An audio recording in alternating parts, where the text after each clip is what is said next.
And another thing would be, okay,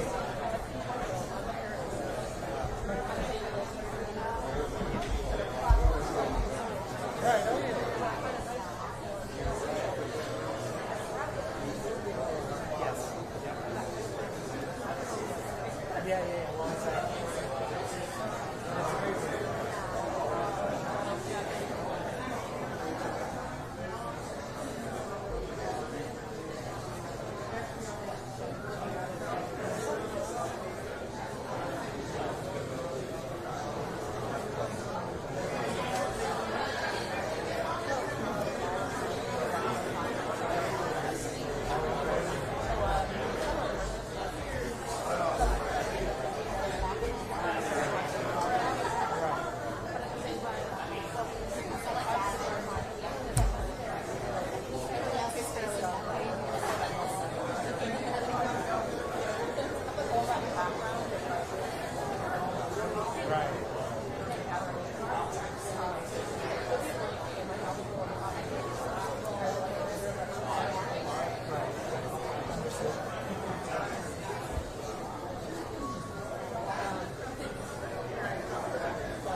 Well, thanks so much. It's great to be back in Polk County. Want to welcome everybody here. I'm here to join with our Surgeon General, Joseph Latipo. We also have from Uncle Nick's Italian Deli, Sam DeBellis, Caitlin McKean from the Fire Restaurant, Jason and Jenny Williams, small business owners and parents from here in Polk County, Matthew Arsenault, student from Florida Polytechnic, and Greg Meeks, a firefighter with the Orange County Fire Department. We're here today because 3 years ago started off kind of the COVID response with the 15 days to slow the spread, and yet here we are 3 years later, and they are still clinging to some of these failed policies. You've seen things like the vax mandate for foreign travelers. They're doing other things to try to do. But if you look at a lot of the problems that we're facing right now, if you look at the inflation that we've seen, which has been devastating, if you look at the spike in interest rates, which has had a huge impact on businesses and on home purchasing, if you look at even what's going on with these banks in this banking issue, those banks were operating with zero interest rates. They were doing bonds with relatively low yield, but at the time was good because the interest rates were zero. And then they've now got caught because the rates are spiking and those investments are no longer good investments. You look at our workforce, and look, Florida has bucked this in many respects, but the workforce in the United States, once the policies went into effect, once all the spending started happening, many people just dropped out of the workforce because of the perverse incentives that were done, where you're basically paying people to drop out of the workforce effectively. And how do you get them back? Some have come back, but not all, not even close. We've seen major supply chain problems over the last 3 years. We've seen huge problems with mental health over the last 3 years, especially in states that lock the kids out of school for so long. That is not the way you treat young people. And of course, Florida is an exception, but you've seen historic education declines in terms of the education performance. And so, we're here looking at this, 3 years out. It's just important to say the experts that designed these policies and that were hectoring everybody, they were wrong about almost everything. They were wrong about lockdowns. I mean, you remember they said that would be what you needed to do to stop COVID, and states like Florida that got people back open, we were attacked mercilessly because we were doing that. And yet we see those policies, the lockdown policies, did not work. And they were destructive, particularly in these states that clung to them for time immemorial. School closures, that was supposed to be something that would stop spread or limit it, but in reality it had very minimal impact on that, but it had a huge negative impact on the well-being of our youth. And in Florida, of course, we went a different way on that, but those school closures were bad. And I remember April of 2020, I was like, I don't know that remote school is going to work. I think we may need to get, and oh my gosh, like the torrent of abuse we got for that. But in reality, I mean, you had to weigh what are you doing in terms of the policy versus what are you losing out on by having the kids doing that. They were wrong about forced masking. The CDC at one point said if you wear masks, COVID would end in 6 weeks. That was in 2020. They said that, and that was not true. They were wrong to deny the existence of natural immunity. That's just a fact of life. When you recover from something like that, you do get protection. And they said no on natural immunity for a long time. Even tried to say that natural immunity is inferior to mRNA vaccines, which was not based in solid data. And the question, though, is why did they do that? And I think the reason that they did that is because the whole infrastructure they were trying to impose on society to control your behavior, the minute you recognize natural immunity, well, then it's like, okay, you had COVID. How could you justify restricting somebody that has natural immunity? And they couldn't, and they knew that they wouldn't have an answer for that. So they just tried to deny natural immunity entirely, and that's really hurt their credibility, I think. Seasonality, I mean, I remember saying 2021, I'm like, COVID, it's a seasonal pattern based on the regions of the country. Sun Belt's different than the Northeast. And DeSantis is just saying this. And then now they've done studies showing the seasonal pattern of it, so people are finally coming on that. mNRA shots. They said if you take these shots, you will not get COVID.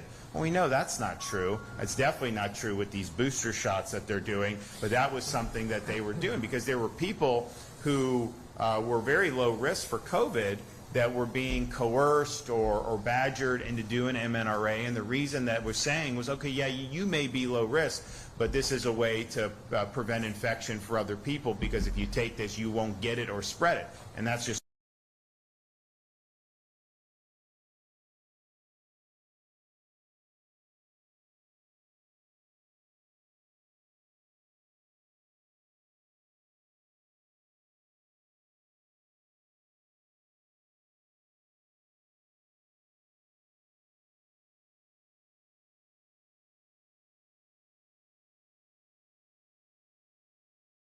an institute right there too.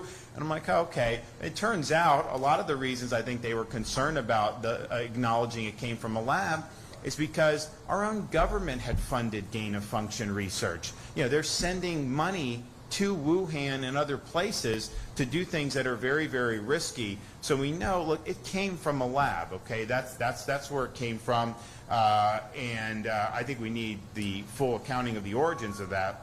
Then you also saw experts really beclown themselves on things like when you had the BLM protests. This is late May of 2020 into early June, somewhere around there. At that point, all these experts were I mean, they're always attacking Florida. If you leave your house, they were saying, you're putting other people at risk. You need to stay home. You shouldn't be out doing things. I mean, I remember in Florida, they were mad that people were out for Memorial Day weekend, all this stuff. But that was with their position. You know, you need to be inside. Well, then you have these protests. You have massive numbers of people out there. And so the question is this okay with COVID, given what you've said? And what they said was, yes, it's actually okay.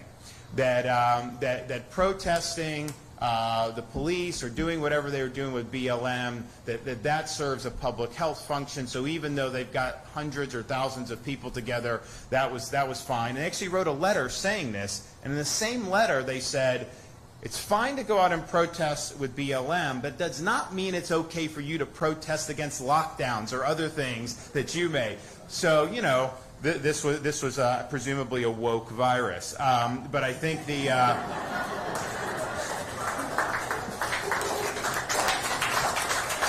But I think that really took the mask off a lot of these people, because clearly it's absurd that you would take that position from a scientific perspective. And so that was really showing that this is more about them advancing an agenda and about exerting control. And that's something that's very, very dangerous. And I don't even think we've fully gotten over a lot of what's been done here 3 years later.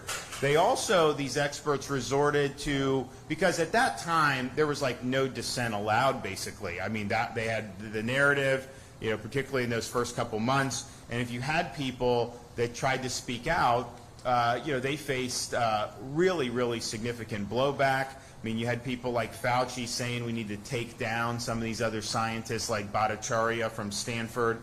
You actually had the federal government colluding with big tech to stifle dissent when it came to COVID lockdowns, COVID masking, school closures, all those other things. And so that's really, really significant abuse of power, and yet that happened in our country. And so here we are 3 years later. As I mentioned, they're still clinging to failed policies. I mean, you have Novak Djokovic, tennis player. Yeah, we wanted him to come for the Miami Open. It's one of the biggest events of the year. And he made the decision he wasn't going to take the mNRA shot. Now, this guy's in great shape. You know, he wasn't at risk for COVID in any significant way. Didn't know what mNRA would mean for him, so he just said, I'm not doing it. Why is that an unreasonable thing to have said? I mean, that's totally normal. And yet, they have we're one of the few countries in the world that is clinging to the idea that you have to show proof of shot to come into our country via plane. And so that's caused him that. Now, I wrote a letter to President Biden asking him to reverse this, that it's ridiculous. We think that there may be a little loophole in that thing for boats. So I did say, I mean, look, I will have a boat at the Bahamas. We can bring him over. I would have done that, and they didn't want to do that. I get it, because it is what it is. But just how absurd is this? And oh, by the way, not only is it absurd to say that he can't come unless he shows the shot, he's had COVID before.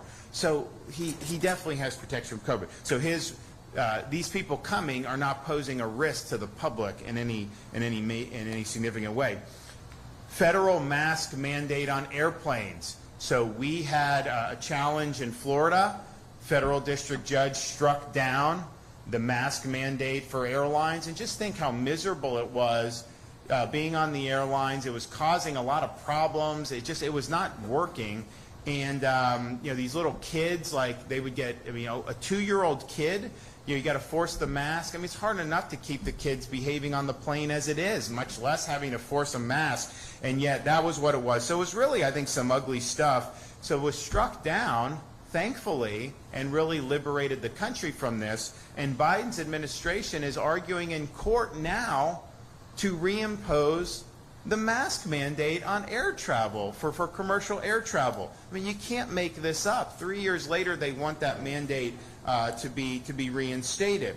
And then even just this week, you have the FDA approving bivalent booster shots for babies.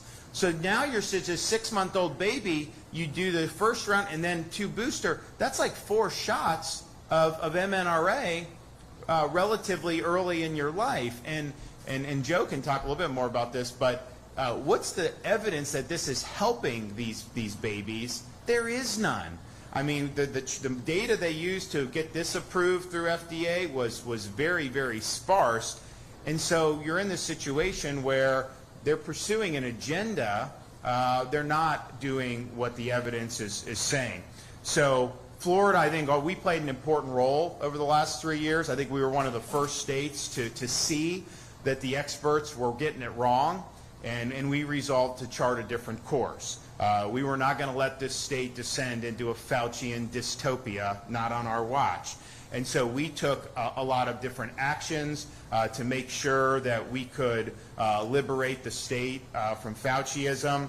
And you're going to hear from people, I mean, we saved countless jobs in the state of Florida because of our actions. We kept many, many businesses alive, and a lot of the businesses that, probably would have failed if we had policies of other states, not only did they not fail, a lot of them are doing better than ever in Florida. And so we're really happy to see that. We also rescued kids from being plunged into perpetual isolation.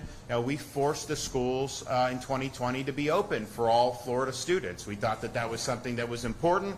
That was not something that was popular with a lot of the experts. It was certainly not popular with legacy media. We were even sued by the school unions. They wanted to close the schools, and so we won that case in court.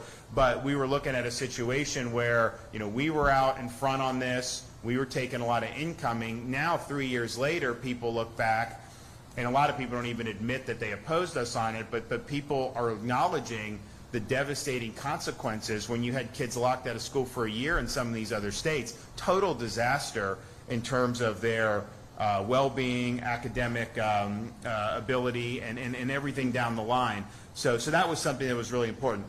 We never did a mask mandate in the state of Florida, and then when local governments were doing it, we came in and said, you're not allowed to enforce. So I used my clemency powers to say no fines or no anything, and anybody that had been fined or anything with COVID restrictions from local government, we remitted that and basically pardoned everybody, which I think was really, really important. We also banned vaccine passports in the state of Florida. We didn't want to be in a situation where people had to show shot records to be able to participate in daily life.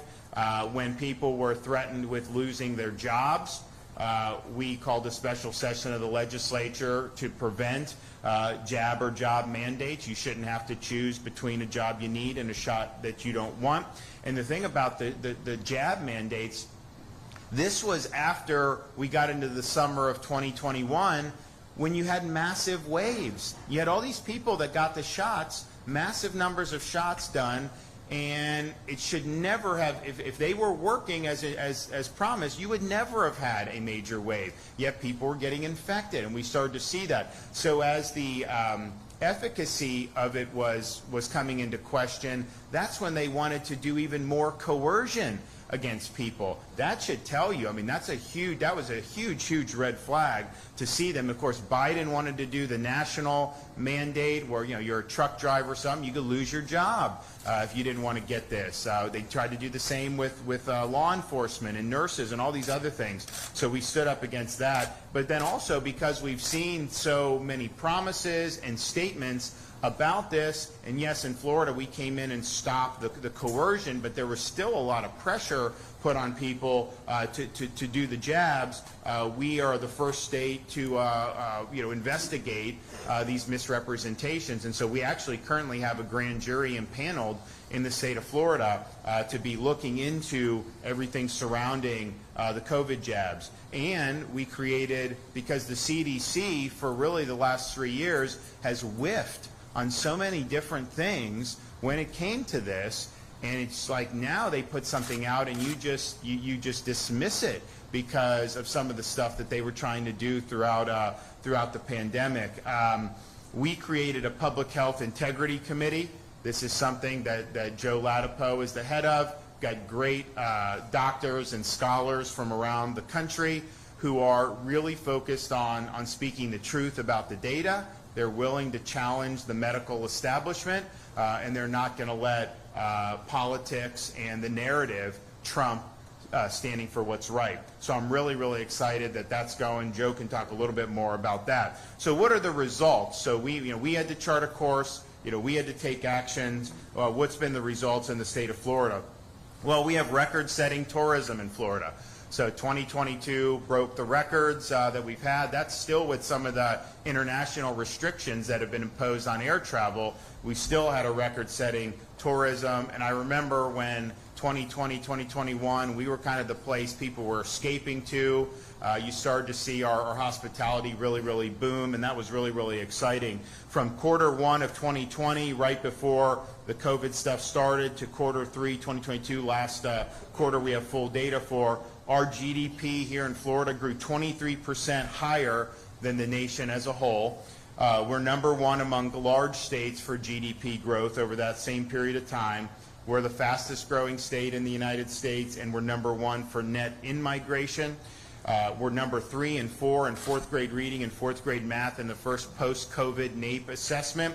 And we're the only large state that's high. So if you controlled for demographics, we'd be #1 in both in the country. And we have the lowest increase in excess mortality since COVID in the entire Sun Belt region. And our excess mortality increased less than California and New York, states that obviously pursued a much different course. So we're in a situation now where 3 years later, we are very much focused on making sure this doesn't happen again. And so we have bills in front of the legislature to take some of the things that we've done to protect people's freedoms and jobs and businesses and to make all those protections permanent in Florida law.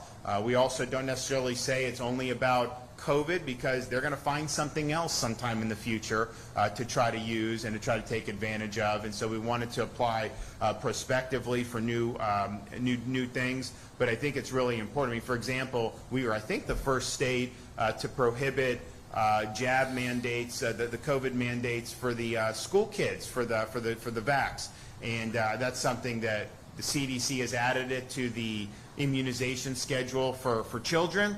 We don't think that that's justified based on the data, but we clearly do not think that that should be something that school children should ever be forced to do. And so we're going to make all that permanent, and I think that that's something that's going to make a big difference. But we're lucky in Florida because I think our state, given our demographics, with a lot of elderly, tourism-based economy where really people either come or don't come, it could have been really bad for us, I think, had had different decisions been made. So we were able to make the most of it. We're certainly doing as good as we've ever done as a state, and that's something that we're very, very proud of. But we are very mindful of the last 3 years, and we need to make sure that we don't let this happen in the future, because we're still living with the consequences, and I think we're probably going to be living with the consequences for quite some time. I mean, I certainly don't see inflation going back down to 2% anytime soon. I think that this is something that we're in, and when you do trillions and trillions of fiscal stimulus and you print all this money, you know, there's no free lunch. Somebody has to pay eventually. And, you know, you can try to string it out, you can try to do all you can. Somebody's going to have to pay. You know, they can bail out Silicon Valley, right? Somebody's going to pay for that. I mean, you know, that's just the reality. So, you know, we just want to make sure in Florida we're getting it right. So I want to thank everybody that's been involved in our efforts over the last 3 years. And, you know, we're going to continue to lead the way, and we're going to continue to speak the truth. So speaking of speaking the truth, I got our Florida Surgeon General here. Joe Latipo, come on up.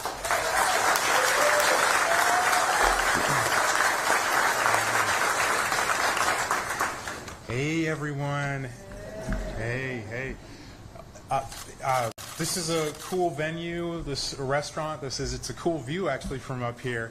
And the person the governor didn't talk enough about was himself, because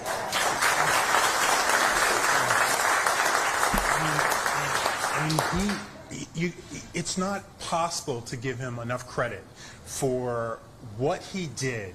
When now you have a lot of, you know, you can actually hear the dissenting voices now.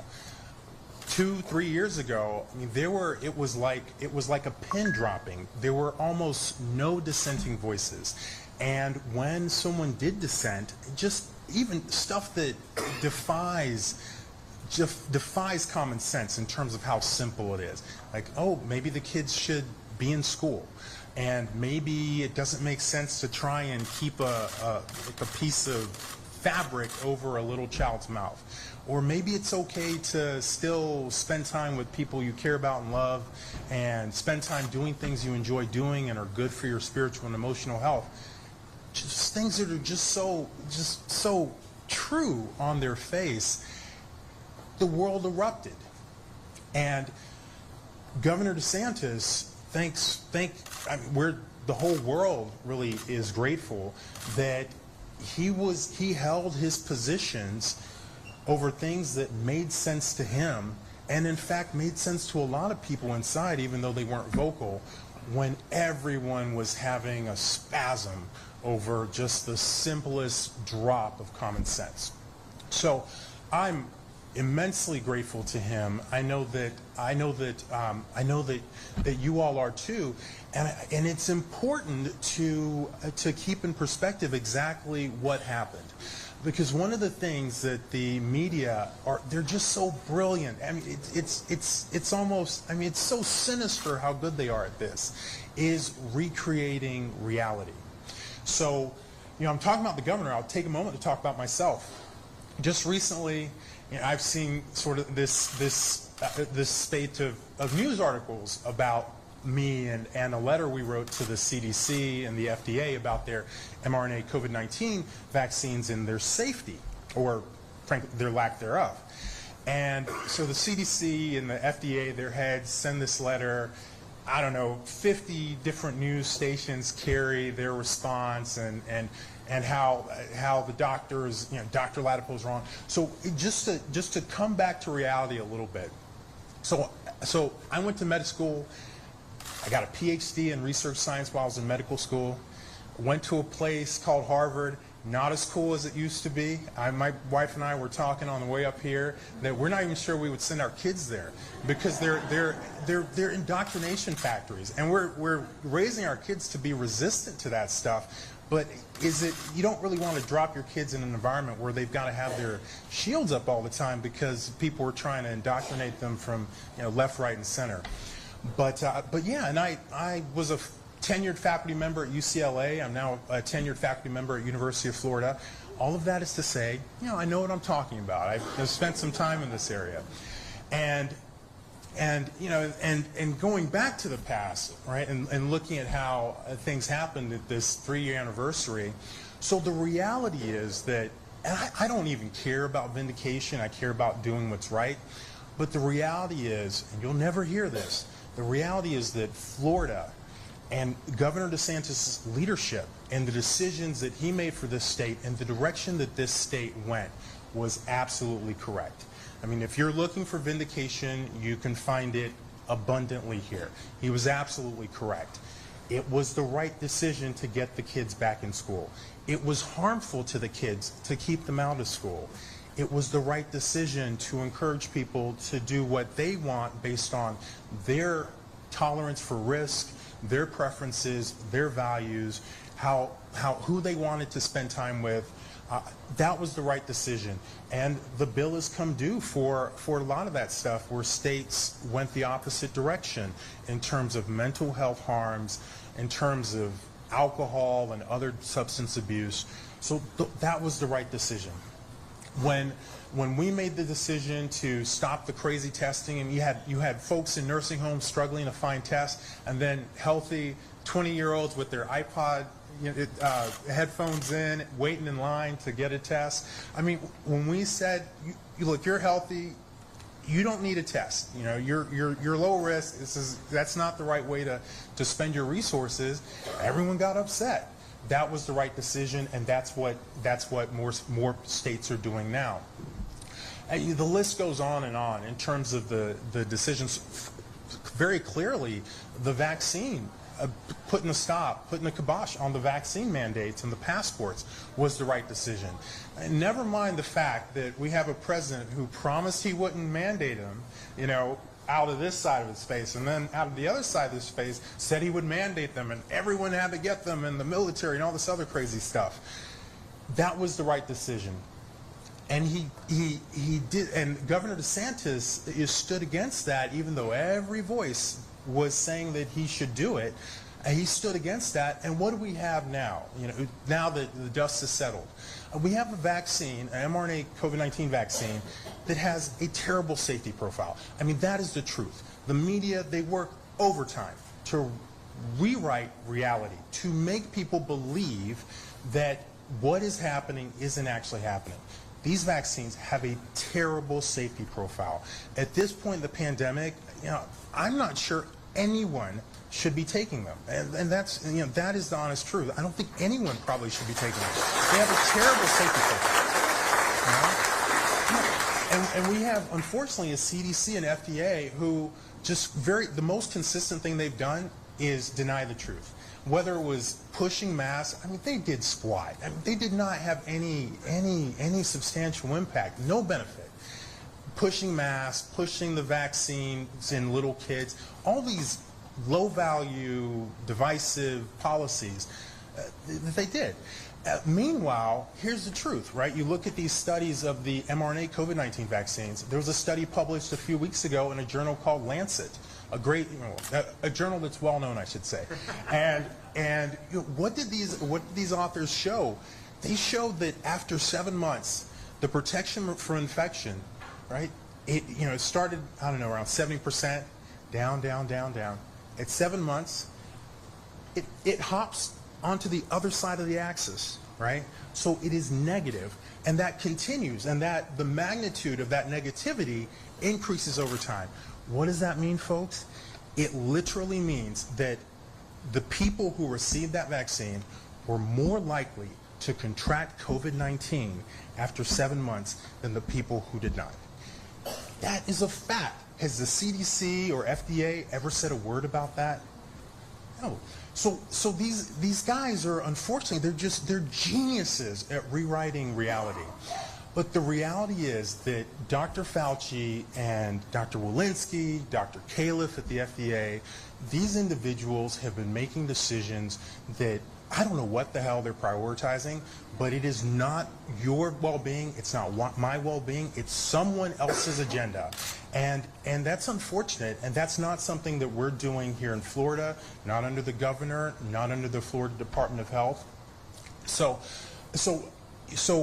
yes, we are vindicated.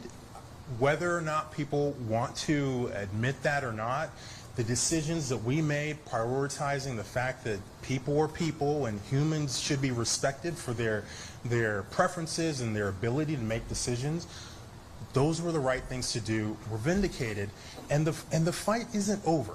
So yes, we're here talking about COVID-19, but the rewriting of reality to control your behavior and to control your thoughts and your beliefs, it is an ongoing battle that they are waging. We're fighting on the fronts of gender dysphoria. These people want to make you believe that kids should have sex organs removed and receive completely experimental therapies that are very risky in terms of these hormone blockers. Like, that's the reality. Every article you read in the Associated Press or NBC, CBS, New York Times, what they like to say is that, oh, every scientific body in the United States supports these, thinks this is what you should be doing for children. The reality is that you look across the Atlantic in countries in Europe, guess what they're doing? They've gone the exact opposite direction. They've pulled back on these procedures because they are finding that essentially the risks are outweighing the benefits. They pulled back. Do any of these articles ever mention that? They don't mention that because they're not prioritizing the truth. They're prioritizing, again, I don't know whose agenda it is, but it's not the agenda of you or me or our children. Okay? So yes, it's victory, but the battle is still ongoing. It's a battle over our thoughts and our beliefs. And here, we believe you can believe what you want. Our job is to supply you with truth, and we're going to keep doing that.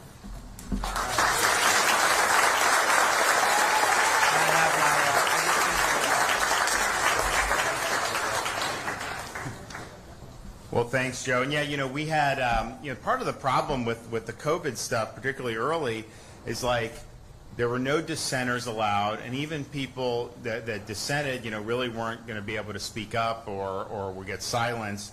And so you ended up having like some of the local communities, like, yeah, so we said schools need to be open, but what did they do? Most of the counties initially forced the kids to wear masks because they were citing CDC or citing, some medical body.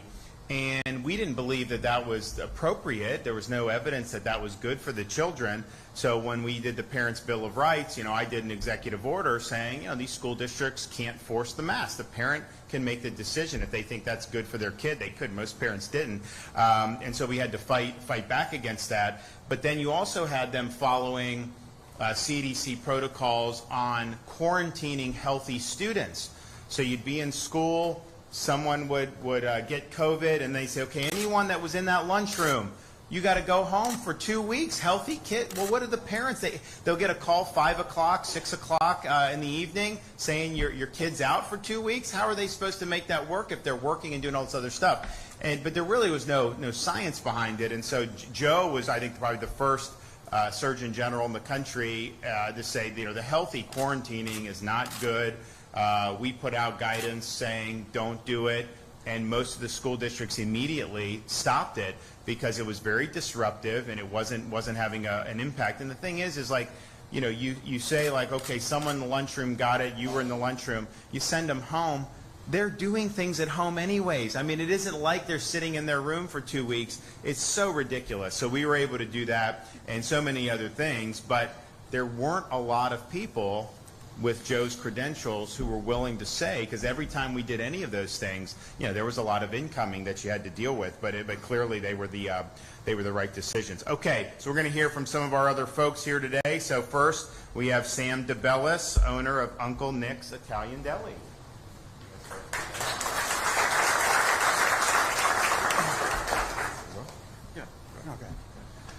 Hello. My name's Sam. This is my father, Ken. We own Uncle Nick's Italian Deli in Lakeland. We just want to talk about some of the things that during COVID that we kind of changed the way our business ran and how it benefited us. Well, yeah, in March of 2020 was a very scary time, obviously, and we have a very small business, only a handful of employees, and we were real worried about our future. But the governor had the courage to keep Florida open, and that really helped us a lot. We were able to actually reinvest in our store a little bit, put a patio outside, and since then we've doubled our sales, we've doubled our employees, and it's been a good thing for us. And thank you very much. I'm very honored to be here, and thank you.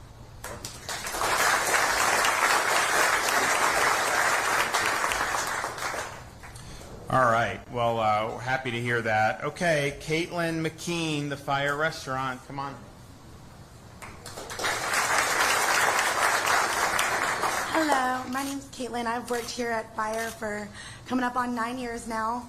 And I know in 2020, me and my coworkers, got the call that we were shutting down. And for people in the hospitality industry like myself, which is like so many people here in Florida because it's such a big part of what we do here, that is very scary. Most of us work paycheck to paycheck. The money we make on that shift is what's putting dinner on the table. So for me and my coworkers, it was, where does this end? Where do we go from here? And I know our owners worked really, really hard to be able to do the limited capacity and kind of reinvent what we do here so that we could come back to work and have a little light at the end of that tunnel. Not only financially was it very hard, but mentally, how do you provide for your family? It's very difficult. And I know on another aspect, a lot of our regulars here are seniors, and the seniors were affected very greatly by this virus. And even just when they were able to do to-goes, being able to come up and say hi, how are you doing, and get out of the house and just see our faces, and just a smile does a lot of wonders for people in that situation. Being able to reopen so quickly made a huge impact here. Many of my coworkers were able to come back, and it made a world of difference. I have a lot of friends up north who did not have the same experience we had here, and it was very hard on them mentally, financially, and we are really thankful that we were able to open up so quickly. So thank you.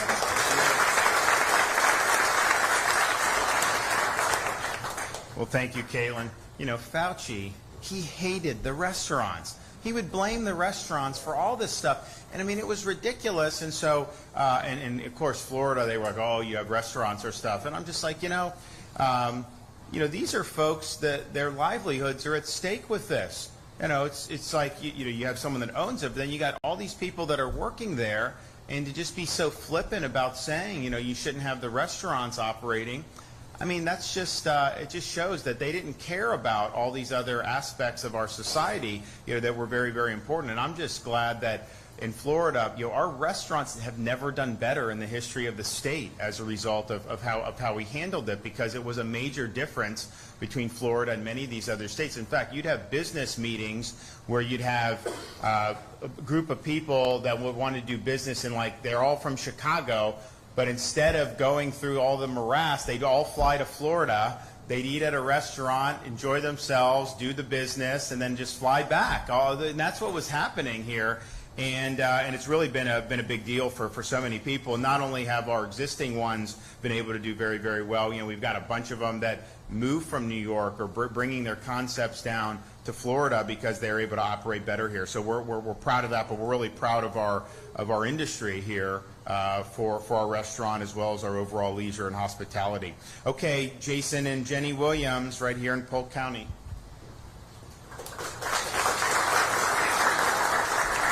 Thank you for having us here today, and we appreciate your leadership. So my name is Jason Williams. This is my wife, Jenny. We have 2 elementary-age kids in the Polk County school system. And also my wife is a small business owner. She owns a salon in Lakeland.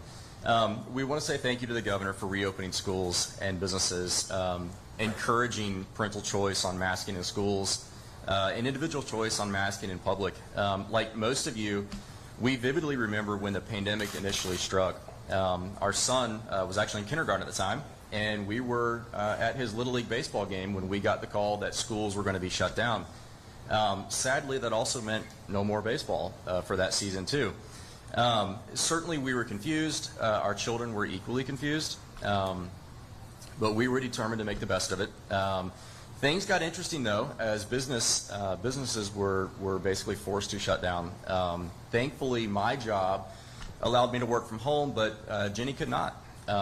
As a hairstylist, she was deemed non-essential, and all salons were required to close for approximately 6 weeks.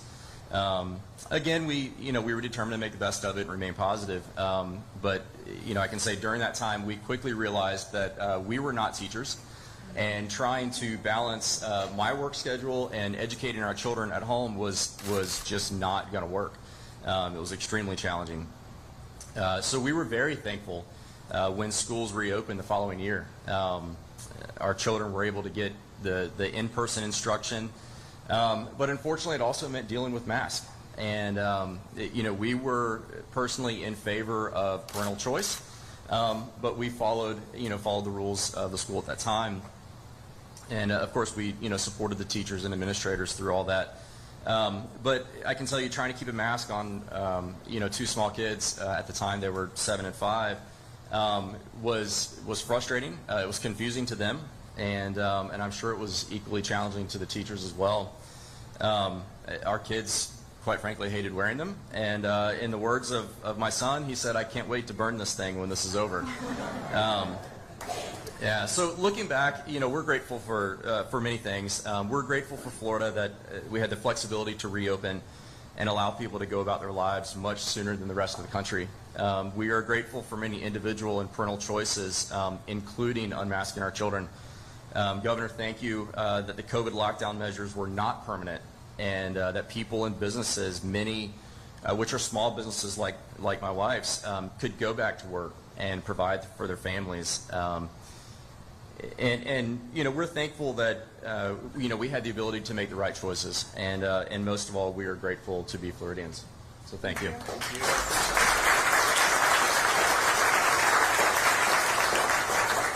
Okay, Matthew, come on.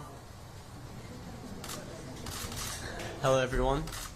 Good morning. My name is Matthew Arsenault. I'm a student at Florida Polytechnic University. It's over there in Lakeland, not too far from here. As you've all heard from everyone, COVID affected a lot of people greatly, some more than others. But for me, it started in spring of 2020.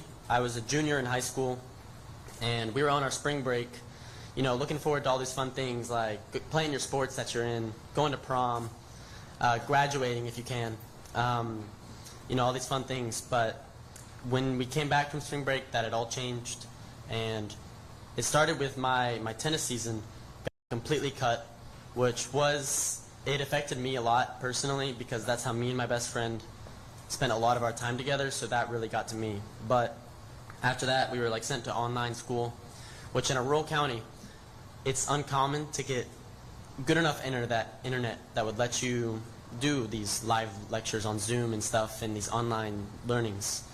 So that was difficult to be able to make that work. Other important events like prom and graduation, those were completely altered. They were not the same, which was devastating. It almost had felt like something was taken from my high school experience. They all talk about that. And then after that was shut down, what was it? Hang on. Oh, okay. Online learning did have its positive aspects, but it just couldn't compare to the discipline, the social interaction that you would get in a classroom, which couldn't be replicated by just sitting at home in your PJs in your little class. And then these effects of COVID continued all the way to my fall semester and my senior year, where the sports that I would like to play, I was looking forward to them still. Maybe the restrictions would be less, but they were still there. And one of them was cross country, which I had ran throughout all of high school. And in fact, all my brothers and my cousins had ran cross country. It almost became a tradition in our family. We would share these experiences of the early mornings, going and running a race, the brutal practices in Florida heat. But from my senior year, I came to realize my experience was nothing like what all my family had experienced, which had really made me sad. But thankfully, while this whole country was affected by COVID, Florida did have it better than most. Some states were forcing kids to run races with their mask on, doing track meets with their mask on. But our governor was fighting for us to be able to go out and be free and be able to do these things, but not being forced to do that. We're also forcing students to sit behind a screen and not have the option to go into the classroom and learn. But also, our government was fighting for us to be able to do that, go in person, have that option, better discipline, social interactions. And many people were disagreeing with that, but he kept fighting for what he believed in, and for that, Governor, you have my thanks.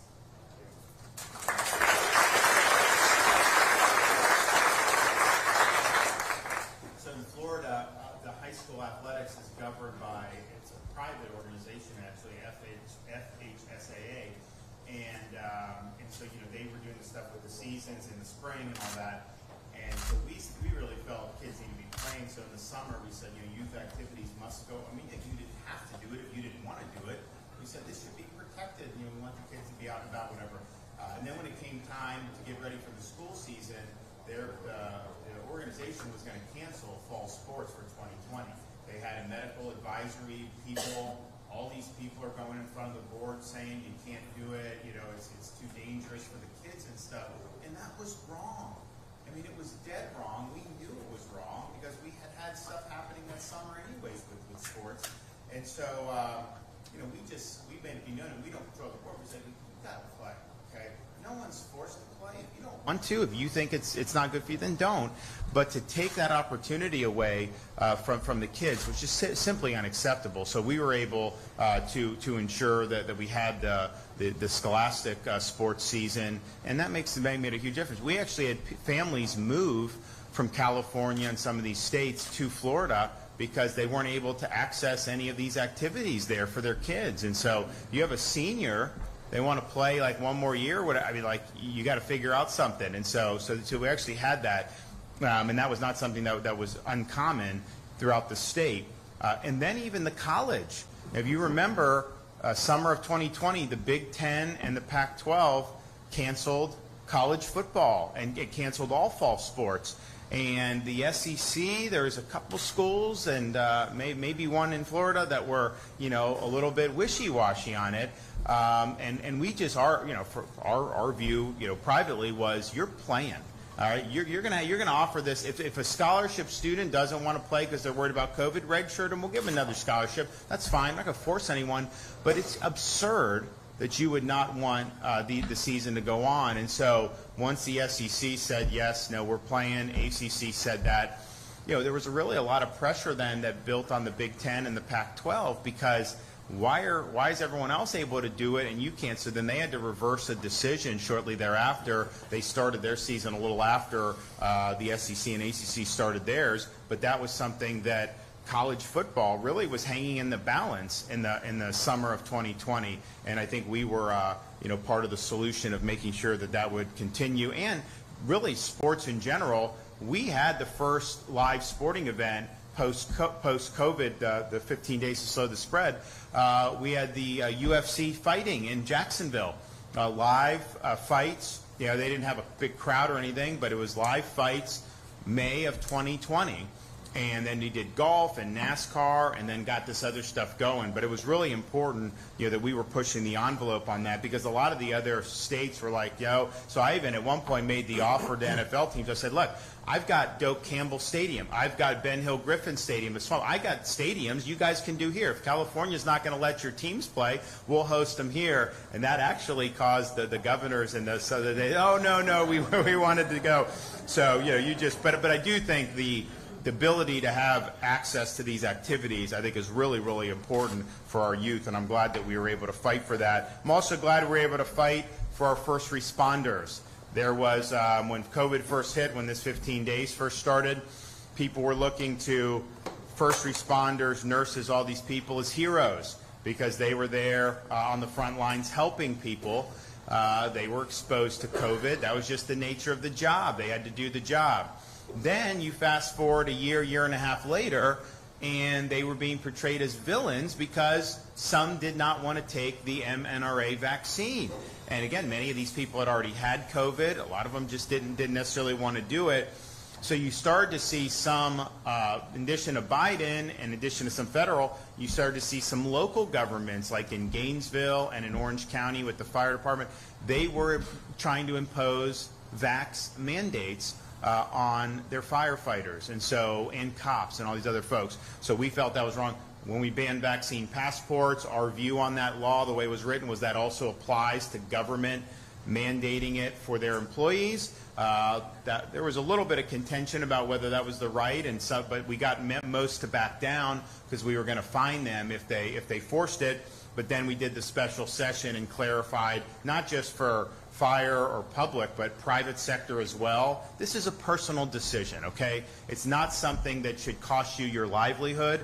And honestly, for many people who were objecting, they were objecting on rational grounds and probably made the best decision. I mean, when you have someone like Joe say he's not seeing a benefit for this at this point, for anybody with the boosters, that's something that's pretty significant. So we have with us today Greg Meeks, who's from Orange County Fire Department, and this was something where his job was hanging in the balance. Come on up.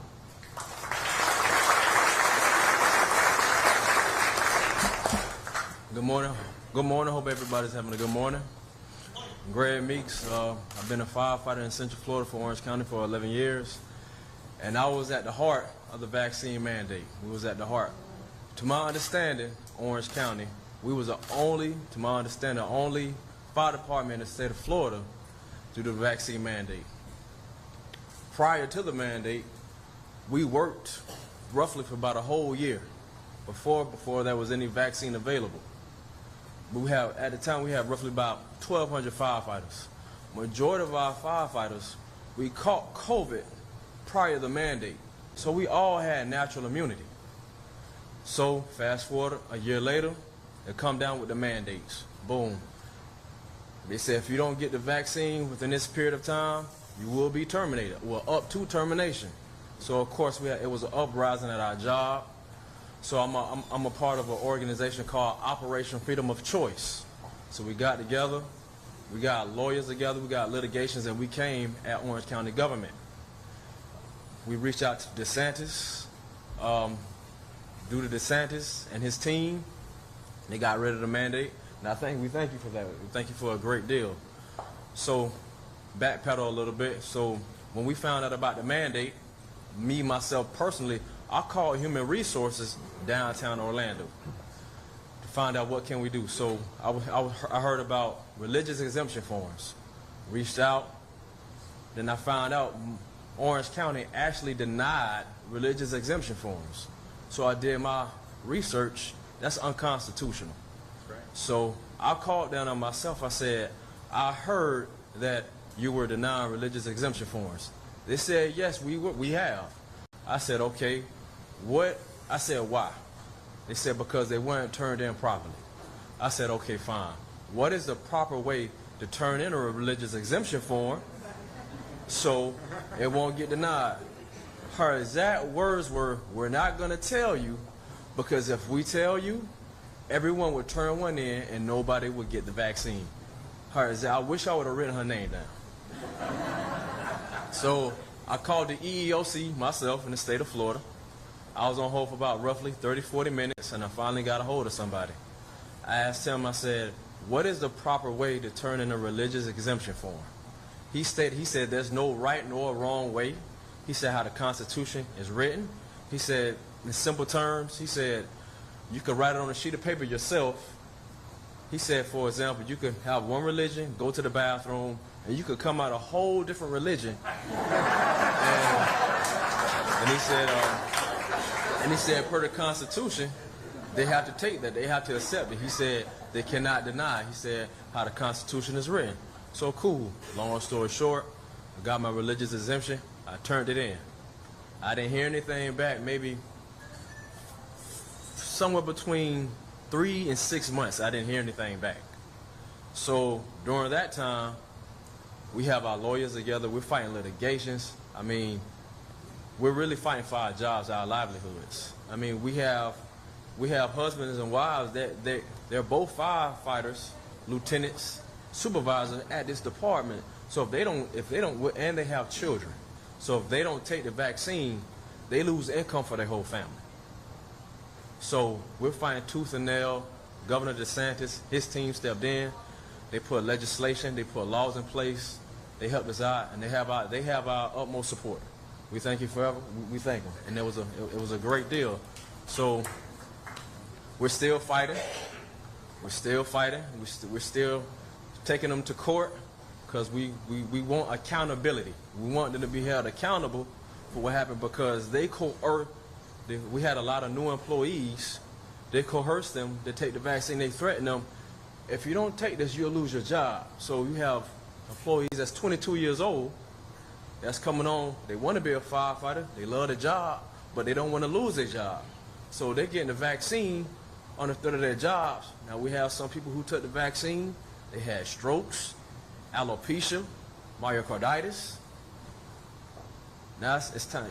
Accountability has to be held now. Accountability has to be held.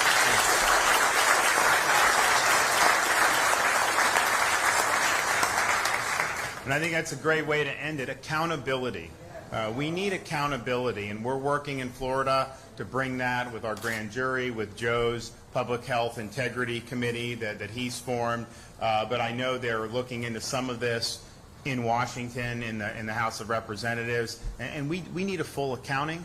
We need to know about the gain of function research. We need to know everything about the lab leak. We need to know about the role of Dr. Fauci in all of this to make sure that he is held accountable.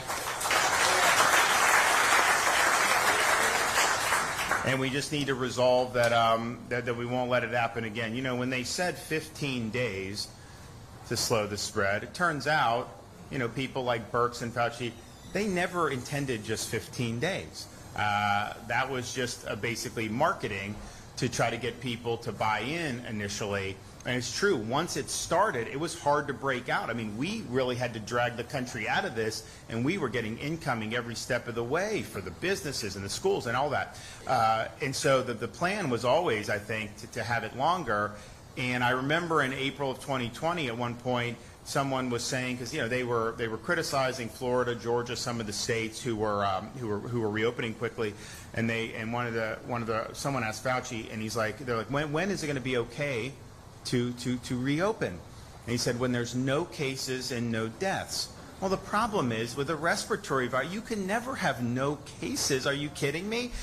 It's just so that basically said the default is lockdown, and you have to prove somehow that you can open, which is not attainable. And so that was a huge, huge red flag. And I think every step of the way, they would always try to do things to condition your behavior or control your behavior. And that's why they were telling things like noble lies, because they wanted you to behave the way they wanted you to behave, but they felt that if they told you the truth, then you wouldn't behave the way that they wanted you to behave. And so, look, I think it's just better policy is just tell it like it is.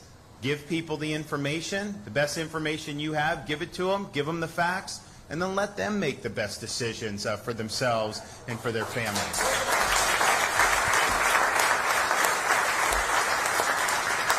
Well, we appreciate all you guys being here, and we look forward to being back very, very soon. Back in the back. Yes, thank you, Governor.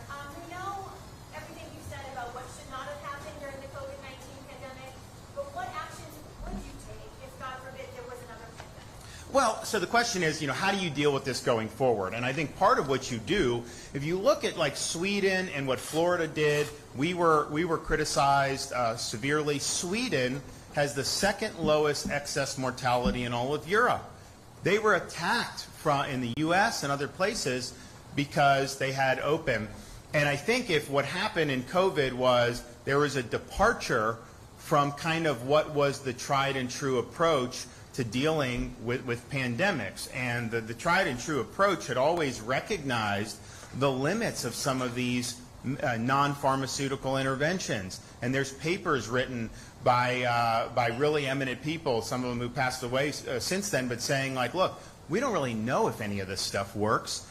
There were things in Great Britain. I started reading this stuff because I was like, all right, if I'm not going to follow Fauci, I got to figure out, you know, what we're going to do. So I started reading this stuff. And they were very honest. They're like, look, you know, some say you don't have large events like concerts and stuff, but they're like, there's really no evidence that the large events make much of a difference when you're talking about respiratory virus. And so there was so much of information that was not necessarily tried and true. And so I think what had been counseled is, you know, you provide don't ratchet up fear. You provide information to people. You let them know what the risks are, and you can make recommendations. But I think the idea of doing these coercive policies, it's just not working. Now, yes, traditionally, if you have a flu pandemic, could they say schools for 2 weeks or something? Because maybe the schools, flu's a little bit different. I think how COVID, I don't think the kids spread COVID very much. I do think they spread flu much more. And so those were some things. But there was never any preparedness saying that you would just indefinitely close your schools. And yet that's what you had. I mean, even as late as I think the spring of 2021, so a year into COVID, you had the vast majority of schools in California, Illinois, were remote, and there was no in-person option. So I think they just took it and really went in a direction that wasn't good. But I do think that the authorities, CDC, these other public health people, I mean, their credibility is shot now because of how they handled this. I mean, people are just not going to do so. What I would say, I mean, I think Joe's done a good job of being honest with people, letting them know about the data even when it doesn't fit the narrative, and then letting people make decisions.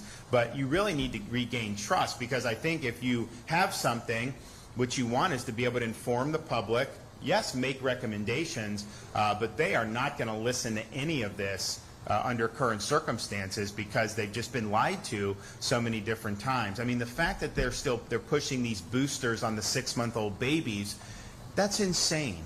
It's absolutely insane, and so we need something. Yes. Governor, speaking of the baby jabs, given data that these jabs are interacting with the existing regimen of vaccines that babies get, you and I know we have small kids, and then have some. So, Joe, I don't think we have that yet in terms of how it's interacting with the traditional childhood vaxes. No, I don't think so. But also, people are very much not looking for. Yeah, I mean, I think it's something. I don't think it's something. So I think like what people who are pushing the baby jabs, like, well, we don't have evidence that it's causing, therefore it must not be. But you just don't know. I think Joe was very good because we were the only state in the country that didn't do the baby jabs through our health department. You know, the stores get it, and you guys can get it if you want it, even though we recommend against it. But we said, you know what, we're not going to be involved in doing this because there's no benefit that's been shown for it. There could potentially be harm for it, but to put it in a 6-month-old baby, you know, that's just fundamentally wrong. So, and then we're the only state in the country, I believe, that recommends against it for what, under 40, we just recommend against the booster entirely. And, you know, Joe's looking at this now, and how many of these jabs are you going to take? You know, the traditional vaccine, you know, you take a shot. There may be sometimes there'd be booster, but you wouldn't be taking them every 6 months. I mean, this is a very new thing. And it got to the point where, to kind of cover up the lack of efficacy, they would do things like these politicians, they would do the jabs, then they'd get COVID, you know, 3 months later, and they would like tweet out, I have just been diagnosed with COVID-19. I am so thankful that I am vaccinated against COVID. And I'm just thinking to myself, you know, if you took the measles vaccine and then got measles the next year, you would be upset that it didn't work. You wouldn't be thanking the MMR shot. So it's just incredible.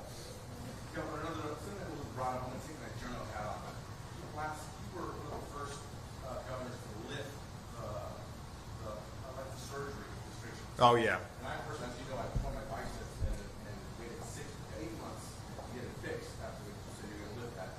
Can you speak to that on?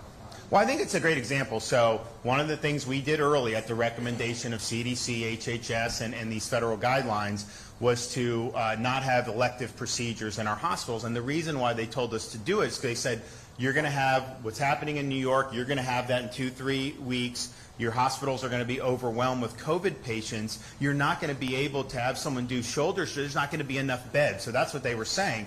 And so, you know, look, I had no way to disprove that. They had these models that were very scary because if you think about it, some of the models predicted 100,000 COVID patients in Florida by like the middle of April. And we only have like 65,000 licensed beds in the entire state, period. So if you have 100,000 hospitalized COVID patients, you literally would not even have enough beds for them, and then you'd have no beds for anybody else who was involved. And so, it's something that was really significant, and I think was, we didn't want to see anyone not get care, of course. So we did. But then what happened is, as we got into April, they had all these projections. None of them were right. And we got into like the middle of April, and we had the lowest census that we've had in modern Florida history. Part of it is because, yes, the COVID patients didn't materialize the way they did. We did have an increase, but not anywhere close to what they were saying. Part of it is people were scared to go to the hospital because of COVID, because the media freaked them out, some of these people screaming on CNN. And so you actually had people that were having strokes and heart attacks. They were more scared of going in because of COVID than they were of sitting there suffering. And so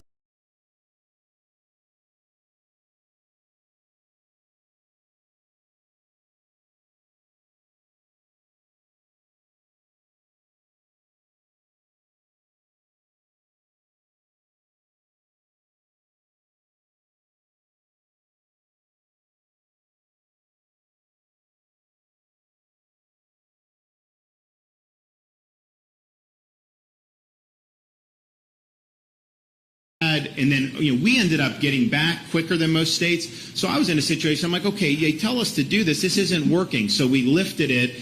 We were I think, the first state to lift that who did it. And then that just said, you know what, people can make these decisions. And then when we had, the first kind of real COVID wave that we had, which is the summer of 2020, they were saying, you got to limit elective procedures. I was like, I'm not doing that. I was like, these hospitals can manage this. We'll help if they need any help. I mean, we had the ability to set up additional beds and stuff if we needed to. We had mobile hospitals. We had all kinds of stuff ready to go if it was necessary. But why would you tell a hospital you can't see a patient just because it's, quote, elective?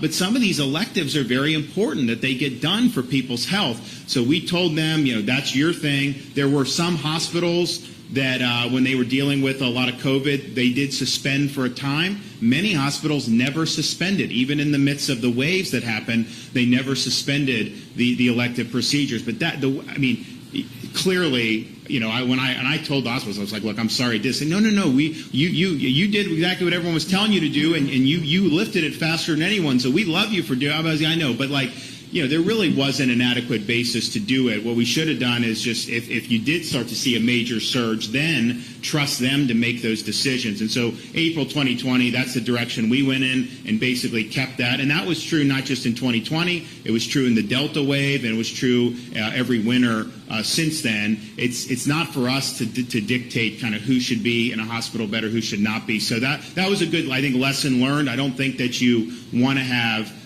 state agencies saying elective or non-elective. I think you let these folks do, and then our role from an emergency management perspective is to help with resources if you need to in different parts of the state. So, okay, guys, we'll see y'all. Thank you.